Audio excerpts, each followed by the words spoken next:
વિશ્વ આદિવાસી દિવસની ઉજવણી આજે થોડીક આગોતરી એડવાન્સમાં વલ્લભ વિદ્યાનગર ખાતે થઈ રહી છે।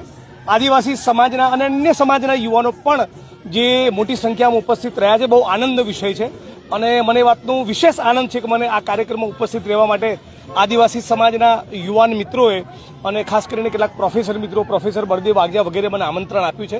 ગુજરાતમાં અત્યારે પાર તાપી રિવર લિંકના પ્રોજેક્ટ સામે એક ભયંકર આક્રોશ છે।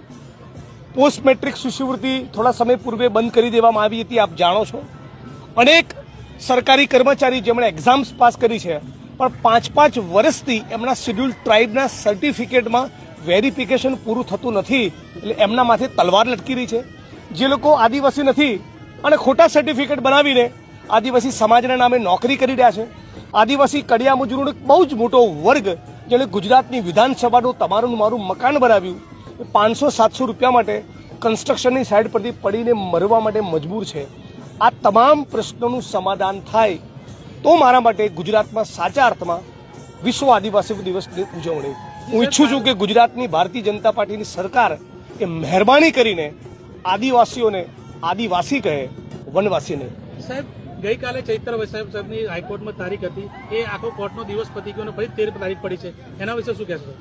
તો કોર્ટની જે બી પ્રક્રિયા ચાલતી હોય એમાંથી તમારી સામે ગુનો દાખલ થાય કે આસામમાં મારી પર કેસ દાખલ થયો હતો, એમાંથી તો આપણે પસાર થવું પડતું જ હોય છે। યુનાઇટેડ નેશન વિશ્વના આદિવાસી લોકોનો આંતરરાષ્ટ્રીય દિવસ દર વર્ષે 9 ઓગસ્ટે વિશ્વની આદિવાસી વસ્તીના અધિકારોને પ્રોત્સાહન આપવા અને તેનું રક્ષણ કરવા માટે મનાવવામાં આવે છે। વિશ્વ આદિવાસી દિવસ તરીકે પણ ઓળખાય છે અને આ ઇવેન્ટ પર્યાવરણ સંરક્ષણ જેવા વિશ્વ મુદ્દાઓને સુધારવા માટે સ્વદેશી લોકો જે સિદ્ધિઓ અને યોગદાન આપે છે તેને પણ માન્યતા આપે છે।